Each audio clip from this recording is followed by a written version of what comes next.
Hello. Welcome to another installment of DeKalb Talks Tourism. Today, we have a special guest from Georgia Biz Magazine.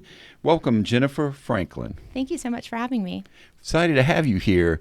Tell us a little bit about yourself. Well, I'm a full-time journalist and editor. I am in Atlanta, basically born and raised. I was born in Virginia, but I claim DeKalb County. What part of Virginia? Harrisonburg. First job out of college. Really? Yeah, I lived there. Of course, JMU was really small back then. Yep, my mom was student teaching there when I was born. So very cool. But Atlanta, basically born and raised. Have lived in DeKalb County really all of my adult life, so that's a fun connection. Still call it home. I went to the University of Georgia for journalism. I was a broadcast news major. Thought I would do that, and then September 11th happened my senior year, so that really kind of shaped my trajectory. So I was in marketing for the first 8-9 years after graduation. I ended up the director of marketing for Buckhead Life Restaurant Group, which is a big restaurant company here in town, and just knew that my heart was really for writing and for journalism. So started freelancing kind of on the side, made that transition full-time 13 years ago. And these days I split my time between freelancing for a bunch of national and local and regional publications. My beats are kind of celebrities, travel, food, a lot of interior design. And then I'm also proud to be the editor-in-chief of Georgia Biz Magazine, which is published by Atlanta Magazine. We're quarterly. And then I'm also an editor for Southbound Magazine, which is a quarterly travel publication. We cover 12 southern states. So tell us, being an editor of Georgia Biz, what exactly does that mean? What is it you do every day? Yeah, so I really think that business in Georgia is so exciting and has been really for some time. And there are certainly publications that cover business within the state.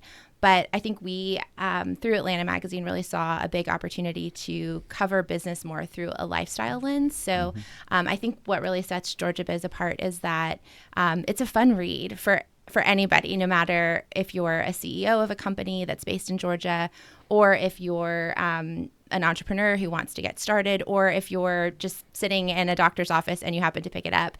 It's really beautiful photography. It's stories told in a really engaging, compelling way.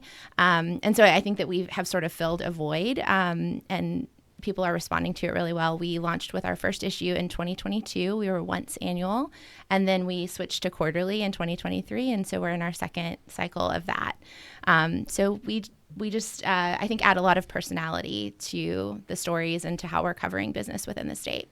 So do you kind of go out and find the stories and have other people write them, or how does that part work? Sort of.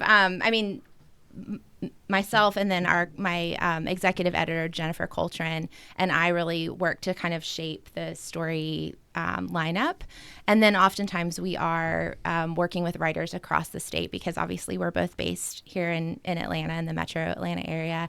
And so oftentimes, for instance, in the most recent issue that has just come out, we have a whole feature about the burgeoning citrus industry in the state. And so we worked with a writer who lives in South Georgia. And so she was able to do a lot of those interviews and all of that reporting in person, which was really cool. And then we hire photographers who are more in that area to be able to illustrate those stories. And so I would say our job as editors is to kind of shape the direction of those stories. Sometimes I do write them myself. Like, for instance, this cover story with Ed Bastian, who's the CEO of Delta. I did that interview. So it kind of depends on, just on the story. But we have an amazing team of writers that we work with all across the state. So did you interview Hilton Howell?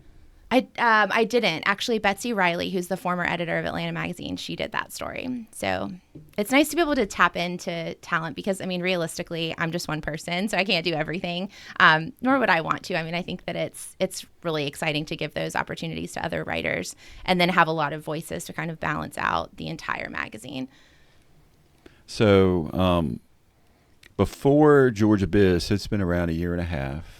2 years? We're in our third year.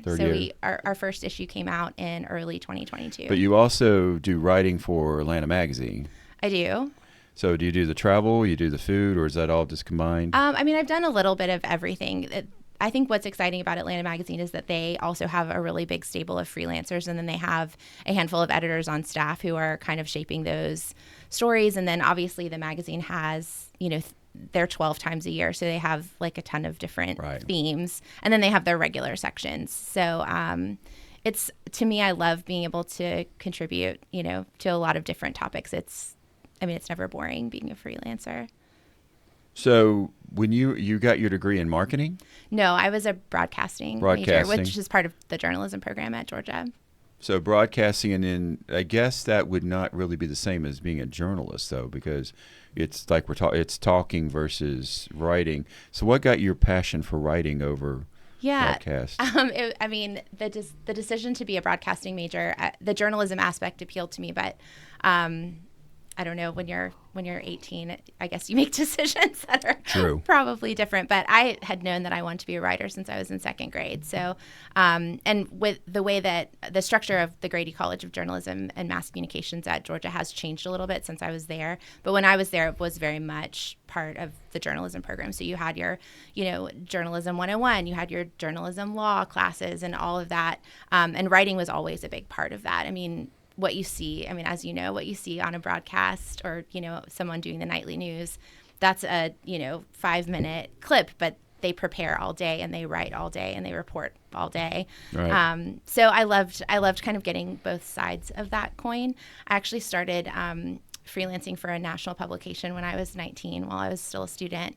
So I got the opportunity to write for, it's not published anymore, but it was Teen People magazine. So it was there's like Teen Vogue and, all of the teen publications of the big magazines, and People had a teen-focused publication. So that was one of the coolest experiences of my college career, because they sent me on assignments to other states, and I got to report on the ground for them. And so that really kind of, I think, clinched my direction of wanting to be a journalist for print.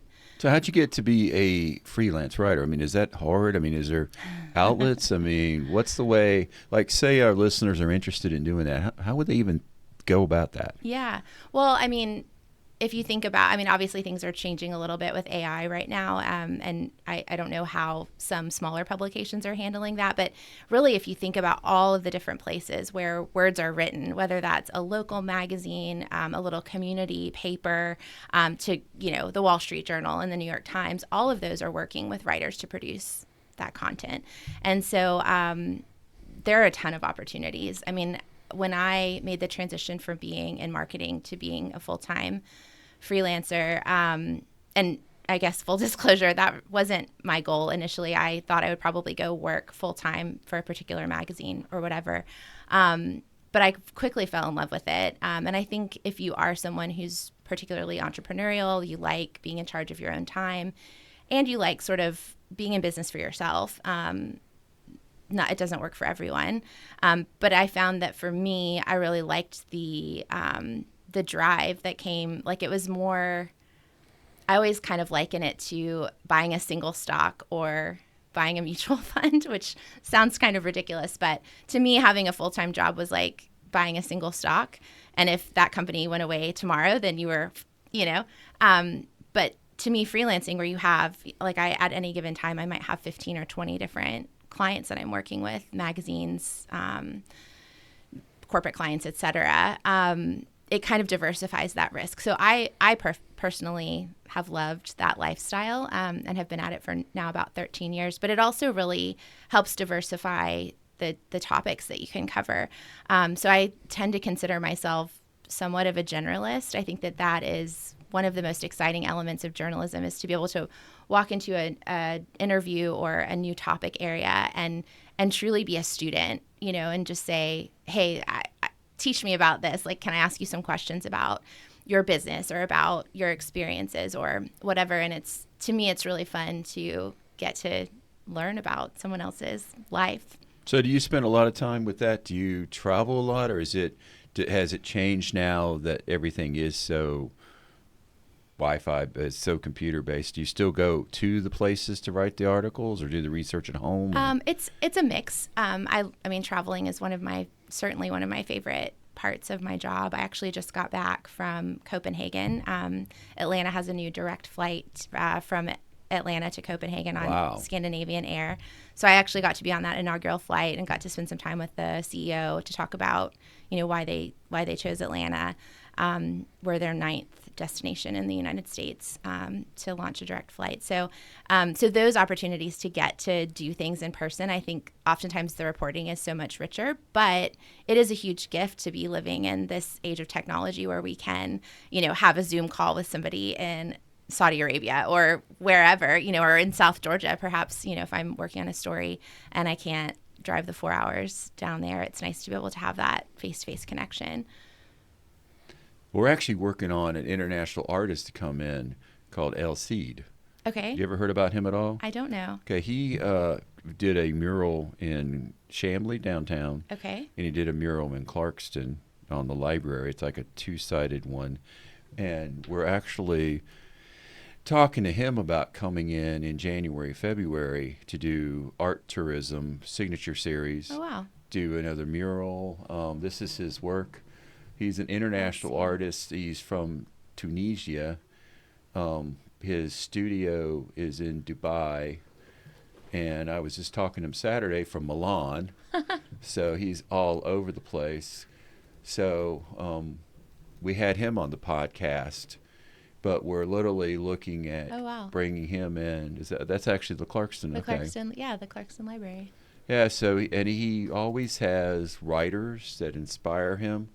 The particular one we did in Chamblee was a living writer. A lot of times the authors have passed away when he's getting his inspiration, but they were like the cab writers for inspiration, and we're bringing him in. And made me think about that because he would be a great interview, I would think, at least from our perspective, to where you could do it, I guess, online instead of being there. And then if they come to the country, you could do that. Like the Copenhagen trip kind of made me think about this. Mm-hmm. So yeah, I love that. I love his style. I'll have to look him up after.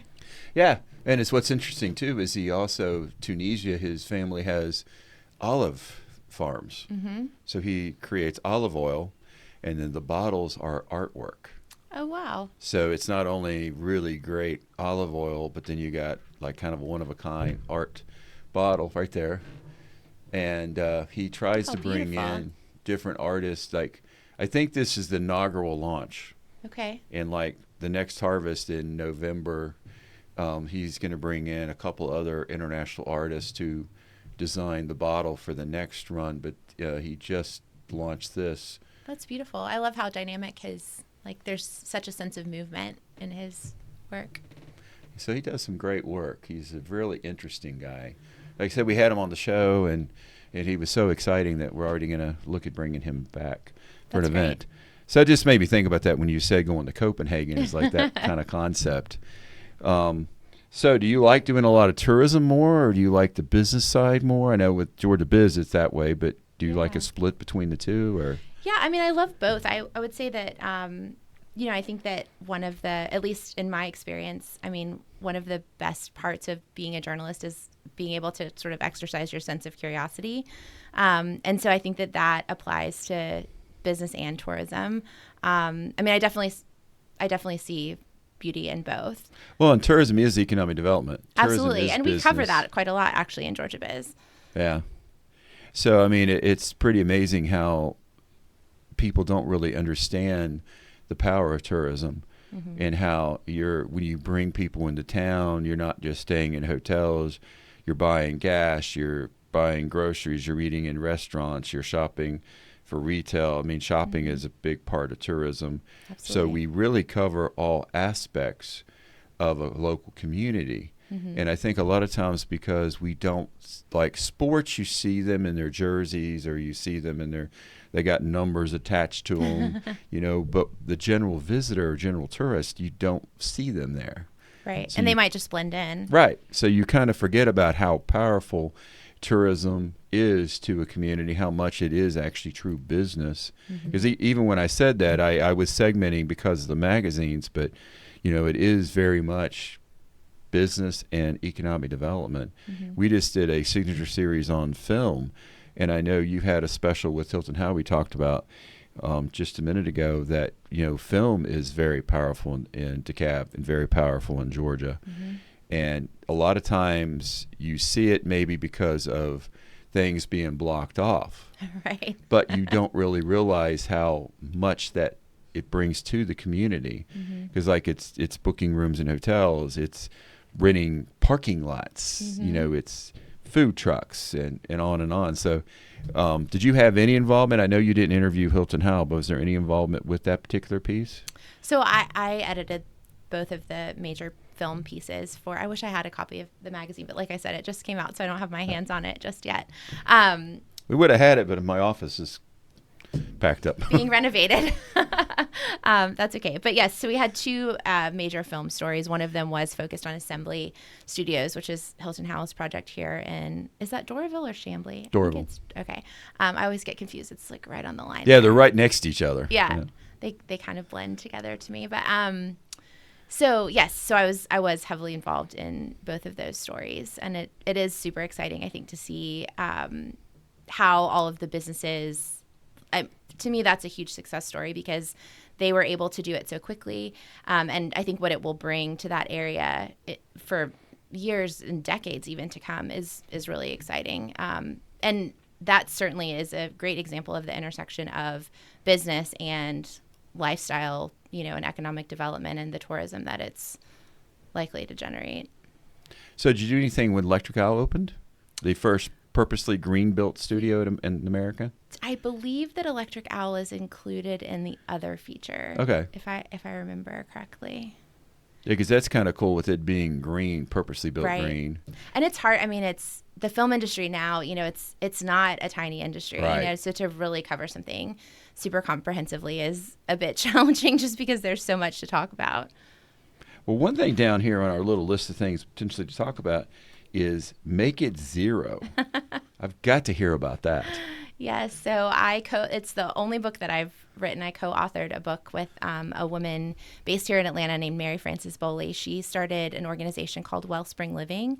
And so obviously, people, it's an unfortunate thing to have to acknowledge, but trafficking is a huge problem really around the world. But, certainly Atlanta makes a lot of those top lists. Yes, with the airport and amount of interstates. And yeah, I mean, it's just all of the things that make us attractive for interstate and international commerce also make us sort of a prime location for trafficking. So she started Wellspring Living, which is an organization that helps women and girls get out of that cycle. And they do a ton of rehab and counseling and job training. And so she had this idea to write a book. The ethos behind the title was, how can we make it zero? How can we make people who are trafficked zero? And as we were researching that, and she's not a writer, so she needed some help. And so I came alongside her and we wrote the book together. And basically, as we were looking at it, there are so many feeder issues because, for most average people, you or I, we have our lives. We're probably not going to drop everything that we're going to do, to launch an organization to help with this issue. But what she discovered was really that there are other feeder issues that you can really move the needle on. So, for instance, hunger is a big one. So people who are in poverty or who are desperately hungry will make themselves, they become vulnerable to people who would prey on them. Or kids that are aging out of the foster care system, for instance. Or I'm trying to think of what some of the other ones were. We released it in 2017, so it's been okay. So it's several years been out old. for quite a while, yeah. Okay. And so basically, we told it through stories. So there were, I think of one woman. Her name was Donna, and she had grown up in this, desperately impoverished situation, and it was really one teacher who recognized how smart she was and really helped her get through her classes, and then helped her get a scholarship to do some college. And she now has a PhD. She's amazing. And so basically we told these stories in effort to inspire people that they could also get involved, because a lot of times it was really one person who made a great difference in someone's life, or one organization. And so there were all of these action steps that people could take. So maybe you're not going to, drop everything that you're doing and start an organization to rescue girls out of trafficking situations, but you might be able to provide respite for a family whose who's doing foster care, or you might be able to plug into a after-school mentoring program for kids who are in a foster care situation. And those small things really can dramatically move the needle to helping kids not be vulnerable to being taken advantage of in that way. So, have you ever done anything with the hotels or the Georgia Hotel Lodging Association? Because that's pretty much like an annual education program, because they do come and stay in the hotels because where they're going to go. But have you ever worked with them at all? I haven't. I know that there are some other organizations that are kind of networking, and really Make It Zero was designed to kind of initiate more of like a national movement, because Wellspring is based in Georgia and Atlanta, but obviously it's such a national issue. Right. And so our hope was really to inspire people to plug in their own communities, whether that was in Seattle or, Dallas or New York or wherever.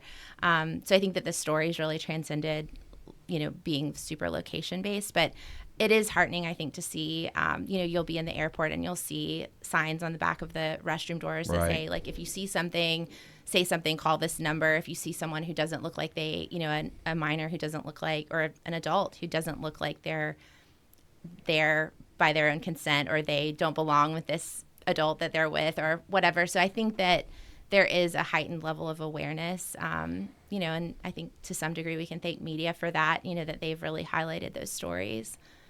Yeah, because that's the same thing I was saying about with hotels, because they have the training on like the bathrooms and the public bathrooms at hotels and in the rooms. And a lot of airlines are doing that. I know Delta has some, Delta and American Airlines, I believe, have some training that they've tried to help their flight attendants and staff, kind of recognize, like, what are the signs of somebody that looks like they don't belong with who is kind of ordering their steps, and so it's always, I think, really encouraging to see that some of those things are changing. It's with the tourism industry, it moves so quickly, and people change, and always having new people. So you're always having to stay on top of the training and what are the signs, because the employment changes so rapidly.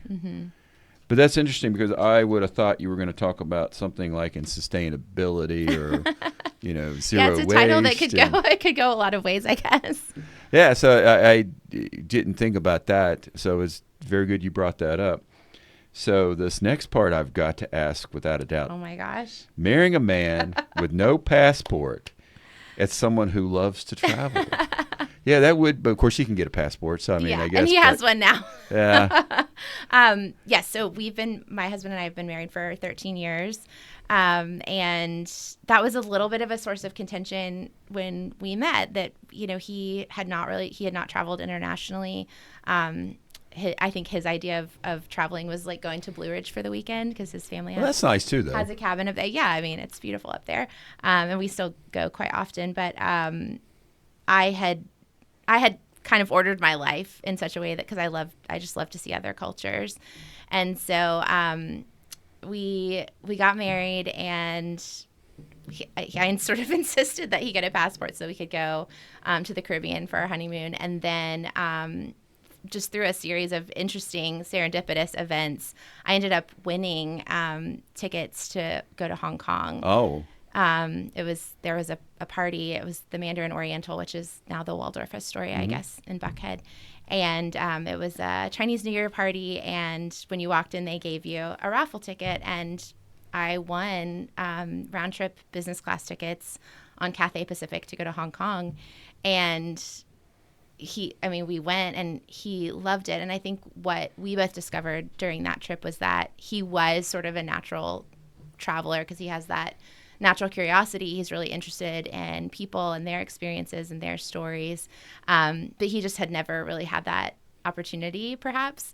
And so actually I pitched an essay to Condé Nast Traveler, which is a national travel publication. And to this day, I would say it's really one of my favorite things I've ever written. But they actually came up with that title. I did not. And so it was Confessions of a Traveler. I Married a Man with No Passport. And I had written it.